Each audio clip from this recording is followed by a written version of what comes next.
saben que para poder comprender esta parábola, porque esta porción que hemos leído es una parábola, y como bien saben ustedes, lo he comentado en otra ocasión, las parábolas tienen un solo sentido. Las parábolas dicen una verdad, no muchas, una verdad. Y lo que hay que tratar cuando uno lee una parábola es descubrir, tratar de entender cuál es esa verdad que trata de enseñar la parábola. La particularidad de la parábola es que siempre tiene un final que es un poco inverosímil. Esa es la esencia de una parábola, que siempre tiene un final que sorprende a los que escuchan. Un gran profesor experto en el Nuevo Testamento, el señor Plutarco Bonilla, dijo: las parábolas son o se parecen a lo que para nosotros son los chistes. Porque para que un chiste haga reír tiene que tener un final insólito, un final inverosímil. Si el final del chiste es lógico, nadie se ríe. Pero si el final del chiste es algo paradójico, extraño, ridículo, eso nos produce mucha risa. Eso es una parábola. Una parábola es un relato sacado de la vida real, una historia sacada de la vida real, pero que tiene siempre un final que para la gente que estaba oyendo a Jesús le parecía sorprendente, porque el final era algo inesperado. Y ahí está justamente la enseñanza de la parábola. La parábola que hemos leído habla de un padre que tiene dos hijos y que tiene una viña, cosa que no es extraña en Palestina. Generalmente las familias tenían un pequeño viñedo, eso era parte de la vida próspera de cualquier familia judía. Cualquier familia medianamente bien económicamente tenía su viña, tenía sus higueras, eso era parte de la vida cotidiana de un judío. Y en esta viña hay que trabajar, seguramente cosechar las uvas, probablemente estaban en tiempo de cosecha, o probablemente había que desmalezar o arrancar hojas para que maduraran las uvas. Yo no sé, el relato no dice qué clase de trabajo había que hacer, pero había que ir a trabajar. Y el padre tiene dos hijos. Y le dice a uno de ellos: anda a la viña. El griego dice hijito, es decir, este padre lo trata con cariño. Hijito, por favor, anda a la viña hoy día para que trabajes allí, para que me ayudes. Y el hijo le dice: no quiero. Es duro, es rebelde, es un tanto soberbio, es un tanto porfiado. Es un tanto como muchos de nosotros. ¿Por qué? Pero dice el relato que se arrepintió. Seguramente pasó un rato, la pensó. Eso le pasa a muchos hijos, a propósito. Sobre todo cuando tenemos dos. Dice que se arrepintió y fue.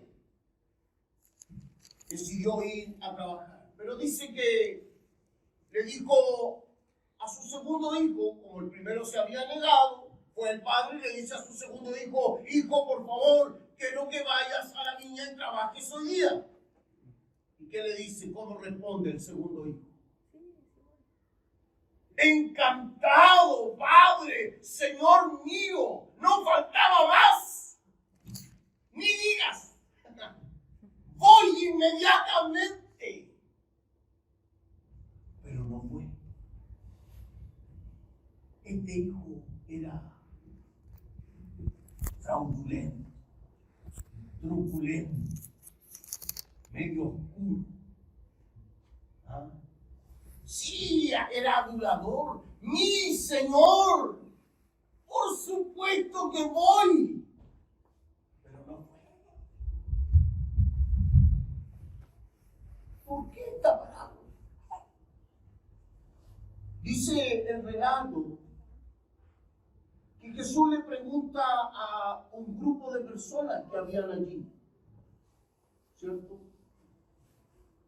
Dice el verso 31 que Jesús pregunta, ¿cuál de ellos hizo la voluntad del Padre? Y la gente respondió, el primero.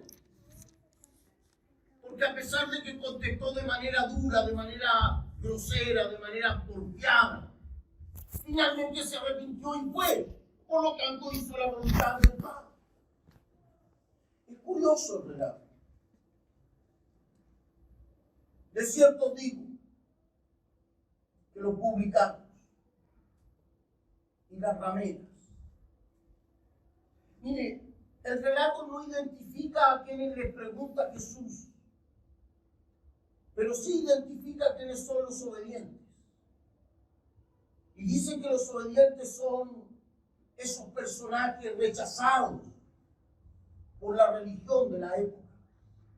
El relato dice que la comparación que Jesús hace de lo que obedeció, del hijo que obedeció al Padre a pesar de que al principio había contestado de manera grosera, lo compara con personas que son despreciables para la realidad judía en la época de Jesús. El relato dice que los publicanos y las rameras, los cobradores de impuestos, los traidores, los miserables, los despreciados, los marginados de la sociedad del tiempo de Jesús, incluyendo a las rameras, que eran personas, mujeres que eran totalmente, hermano, desechadas por la sociedad judía de la época. Ninguna posibilidad tenía una ramera en el ambiente religioso, político y social del tiempo de Jesús. Y Jesús compara a esas personas con el hijo que es porfiado, que contesta mal, pero que finalmente obedece. ¿Por qué esta parábola? ¿Por qué surge esta parábola? ¿Cuál es el problema en esta parábola? ¿Cuál es la enseñanza que esta parábola debería darnos a nosotros? Para comprenderla, hermanos, necesitamos fijarnos un poco en unos versículos anteriores que están allí al final del verso 23. Capítulo 21, al final del verso 23, hay allí un párrafo, una pregunta, que es fundamental para entender el sentido de esta parábola, para entender la enseñanza, la lección de esta parábola. Fíjese lo que dice el verso 23. Cuando vino al templo, los principales sacerdotes y los ancianos del pueblo se acercaron a él mientras enseñaba y le dijeron, fíjese que este es el motivo por el cual Jesús enseña esta parábola. Porque Jesús está en el templo. Jesús está enseñando en el patio probablemente del templo de los judíos. Y se acercan los dignatarios de la religión. Se acercan los obispos. Se acercan los sacerdotes, los ministros, los pastores, los señores de la religión de la iglesia, para decirle, ¿y tú? ¿Con qué autoridad haces estas cosas? ¿Qué cosas? ¿Por qué la pregunta? Para entender el sentido de esta pregunta hay que ir un poco más atrás, porque no es fácil entender la Biblia. Miren, desde el capítulo 20, desde el verso 29, comienza la secuencia de hechos, de acontecimientos que provocan a los sacerdotes, que provocan a los dueños de la religión de la época de Jesús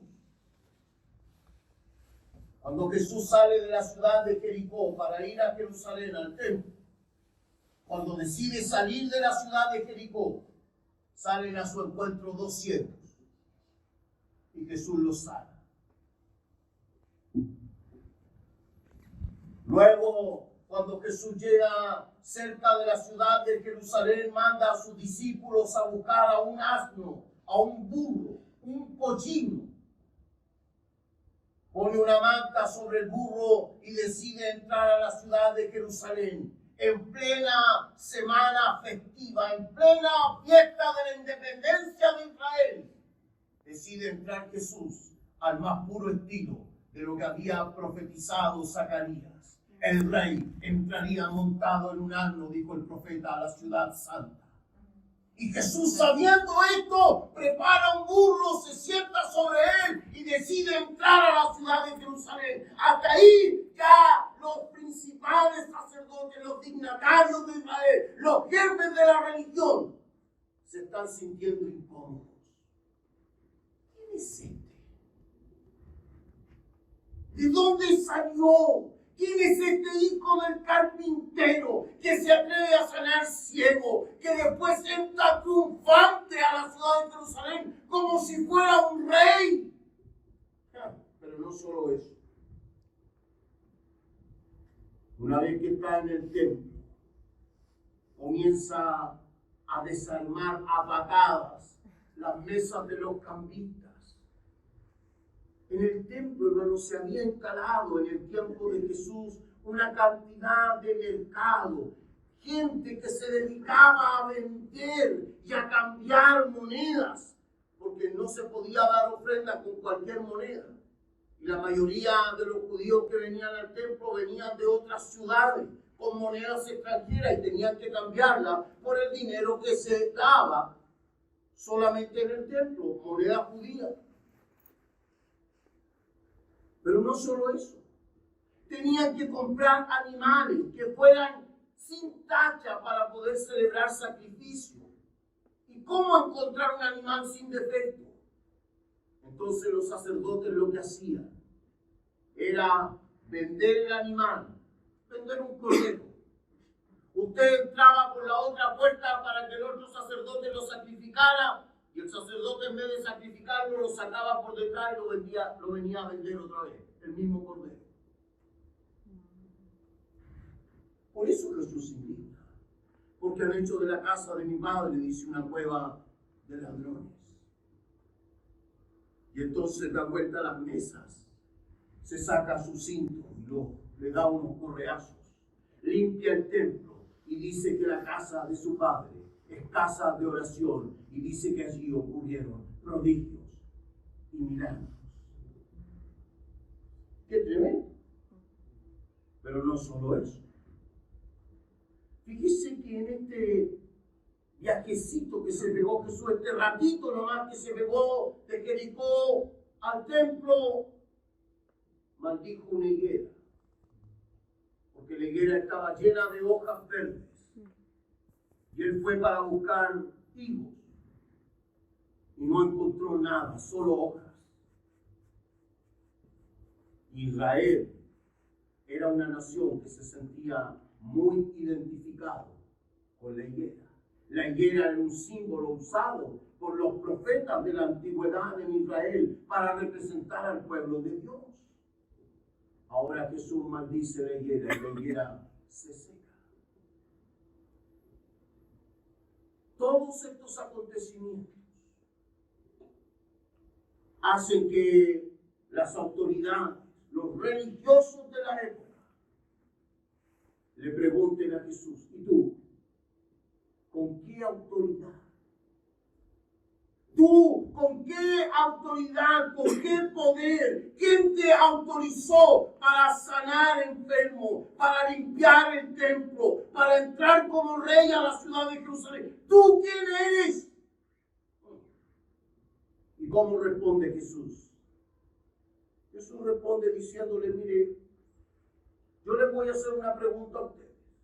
Y si ustedes me la contestan, entonces yo les digo quién es el que me autorizó a mí. Y le dice a los principales religiosos: El bautismo de Juan, dice Jesús, ¿era del cielo o era de los hombres?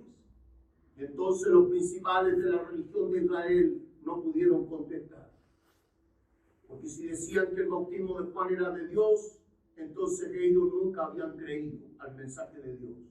Y si decían que el bautismo de Juan era de los hombres, entonces todo el pueblo que había creído en el mensaje de Juan vendría en contra de los líderes religiosos de Israel. Y no pudieron responder. Y ese es el motivo. Esa es la razón por la que Jesús comienza a contar esta parábola.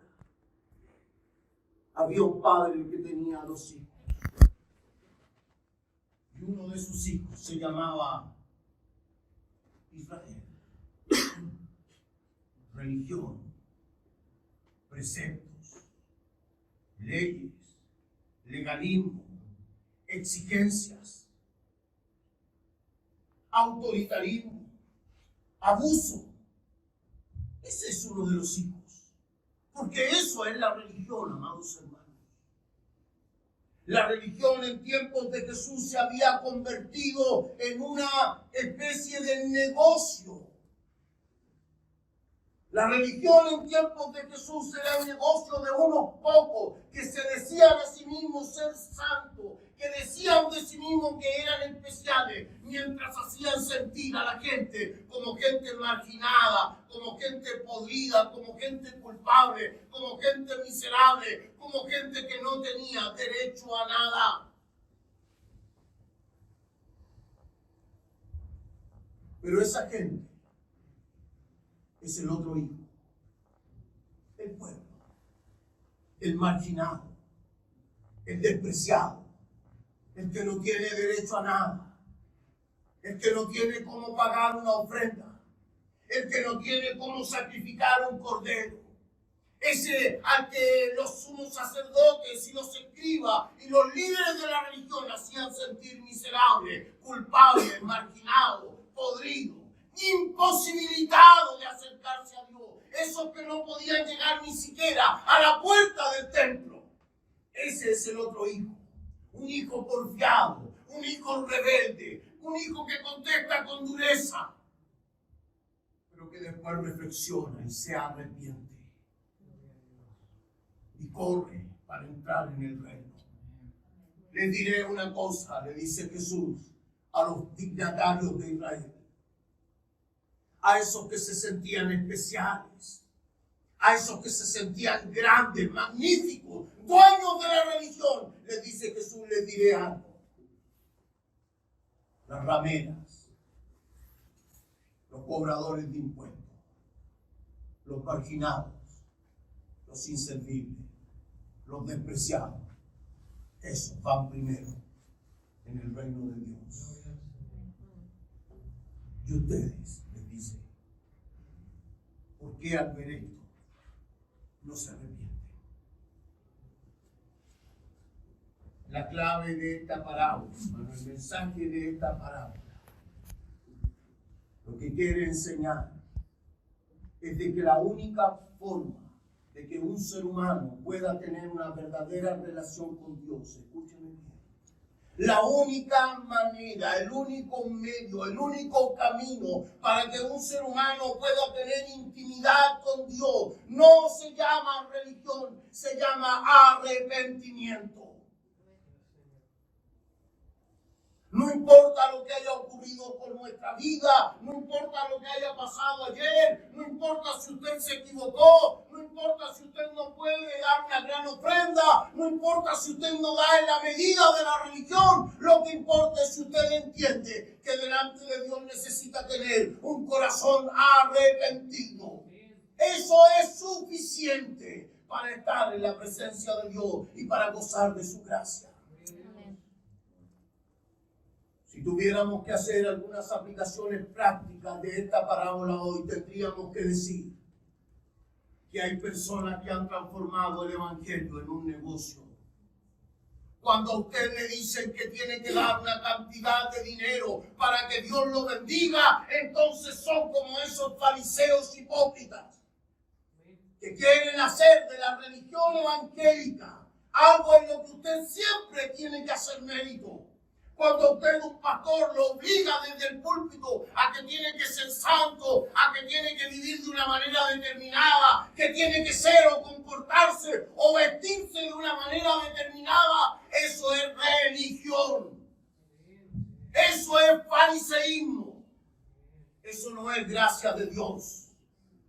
Porque para estar delante de Dios solo se necesita arrepentimiento. Pero hoy tenemos religión dentro del Evangelio. Hoy tenemos pastores diciendo cómo tenemos que vivir, cómo tenemos que peinarnos, cómo tenemos que vestirnos, cuánto tenemos que dar, qué tipo de ofrenda tenemos que dar, qué tipo de cosas tenemos que hacer. Y si usted se equivoca, y si se llega a saber que usted ha cometido un error, entonces se vuelven lapidarios en condenarlo, en juzgarlo, en aplastarlo. Siempre están hablando desde la cátedra, siempre están hablando desde la propia santidad, siempre están hablando desde su posición, como si ellos fueran más santos que los demás. La única manera, la única forma de estar en la presencia de Dios es por medio del arrepentimiento. Amén. Otra cosa que quisiera yo destacar y aplicar en este pasaje, hermanos, es de que no se puede ofrecer culto en la presencia de Dios por medio de la religión. No se puede ofrecer culto delante de Dios, hermano, cuando el culto está normado por cosas, por reglas humanas. Solo se puede ofrecer culto en la presencia de Dios cuando llegan personas con un corazón arrepentido. Es el arrepentimiento lo que nos pone en el reino de Dios. Es el arrepentimiento, no es el perfeccionismo. No es ese esfuerzo por ser perfecto lo que nos hace gratos delante de la presencia de Dios. Lo que nos hace gratos delante de Dios es cuando tenemos un corazón que reconoce nuestra necesidad, nuestra flaqueza, nuestras debilidades, nuestra miseria humana, nuestro conflicto de cada semana. Pero llegamos a la presencia del Señor para decirle: Señor, auxíliame, socórreme, atiende mi vida. Quisiera animarles. Usted puede y tiene todo el derecho a entrar en la presencia de Dios cada vez que sea necesario. Amén. No necesita méritos. No necesita méritos. Necesita un corazón arrepentido. Cierre sus ojos, por favor. Amado Señor,